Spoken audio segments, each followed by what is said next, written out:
All right, welcome back. It's been a little while, been away and busy doing other stuff, but at last we have submitted the application for the tree planting grant to Scottish Forestry. So yeah, it's time that I can now kind of go through what our kind of plans are in a bit more detail. But let's just talk about what we're trying to achieve to start with.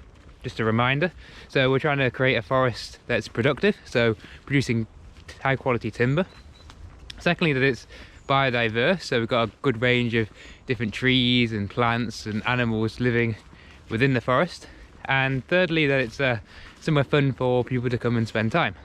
Forgot to add that we're going to be using a forestry management technique called continuous cover forestry, because we believe it balances the productive, the biodiversity and the amenity value of a wood well.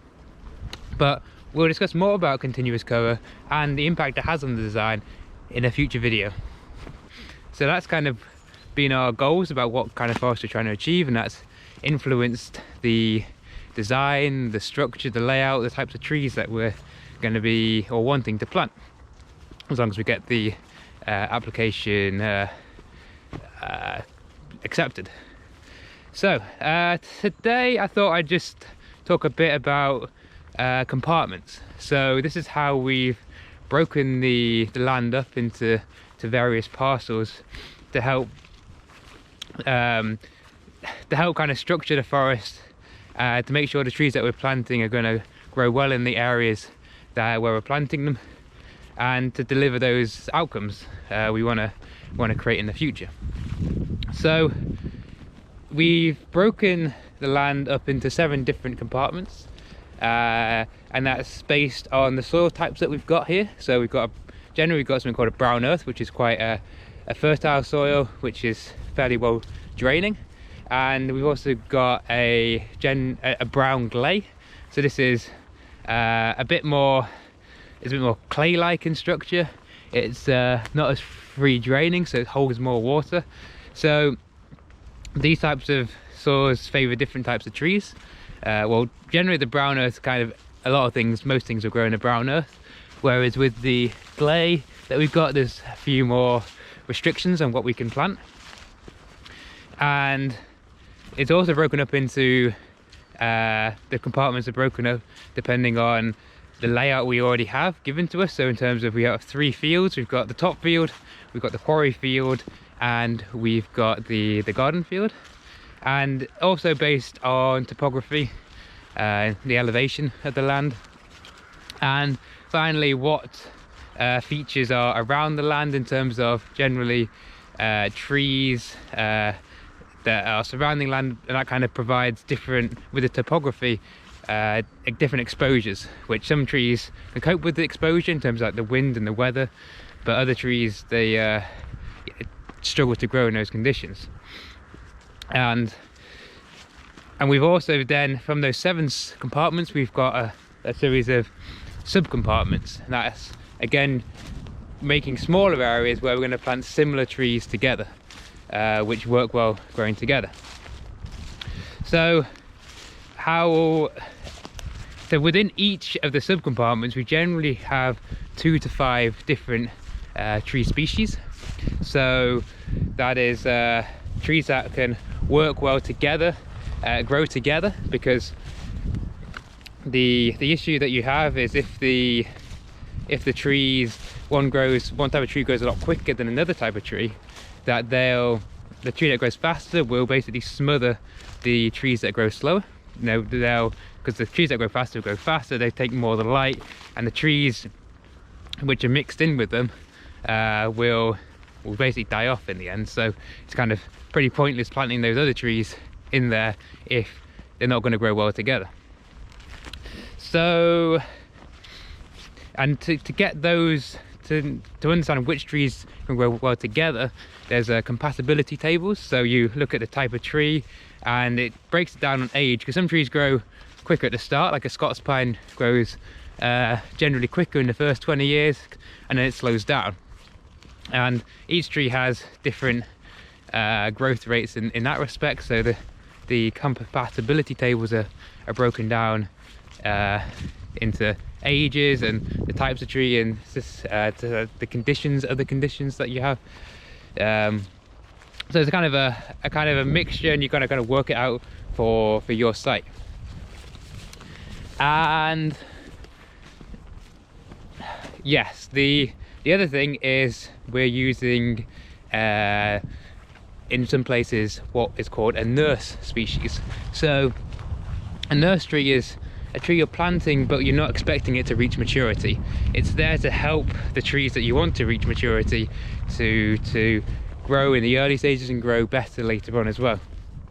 So here we're using a lot of silver birch to help, which grows quicker than the trees we're planting it with, so that it grows quicker than the oak which you're planting it with, which means, oh, here's the silver birch. Well, a birch actually just here. Not sure if it's silver birch or downy birch, but it'll grow quicker than the oak, which means the oak will, if you think about it, let's say this was a silver birch and this was an oak. It isn't, but let's just pretend.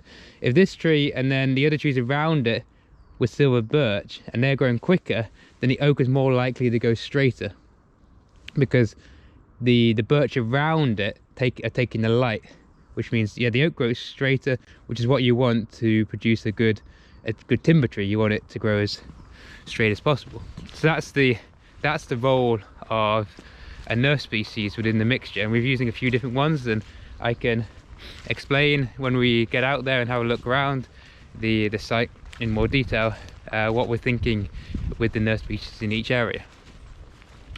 Right, there was something else. Just trying to remember what it was. I might cut it in after this. Right, I remembered what the thing I forgot to mention earlier was, and that's why we're picking 2 to 5 different species of trees to plant together within the subcompartment. So if you only plant one type of tree in the subcompartment and that tree, it dies and it has, let's say it gets a disease and it wipes out all the trees in that area, you've got nothing left, basically. You've got to start all over again.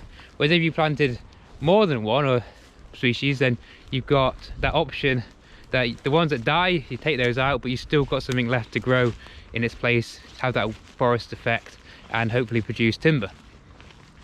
And the reason you don't pick too many different types is also equally as important, because you'll generally end up with like a problem. I said that some of the trees will probably grow better than other trees, so some of the tree species you plant will probably die out anyway, and you think, well, you probably should have just planted the tree species that were going to grow better to start with, more of them, because then you have more option on which ones you will cut out, in terms of you want to leave the ones that are growing best, growing straightest and growing well for the timber, and you can cut out the ones that are not doing so well. Whereas if you planted too many types, you don't have that choice. You're just going to have to take whichever the trees have grown well in the species that's working, and you just have to accept those in and the forms that they're in.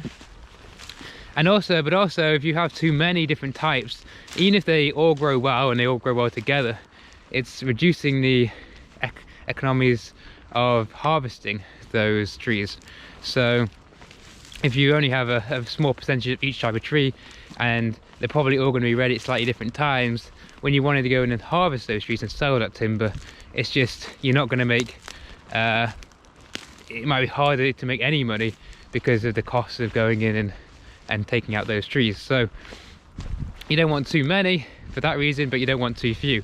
So we've generally gone for between 2 and 5. On some of the larger compartments we've gone for slightly more, but it's likely even within those larger subcompartments you'll probably end up being a bit more specific in certain areas with different types, because of the localized conditions, which are hard to see in advance until it's just hard not to go into too much detail. But you might, when we're digging the inverted mounds to put the trees in, that we see, oh, this mound, the soil is much better in this area, so we're going to plant this type of tree, whereas in that area it's not so good, so we plant another type of tree. Right, cool. Yeah, so that's enough for this video, but in the following videos we'll look at each of the areas that we've got in a bit more detail and go over what we're thinking in terms of the trees that we're planting there and why, and and how we hope it's going to work out in the future. Right, don't forget to subscribe to the channel if you're enjoying following the journey, and I'll catch you in the next video.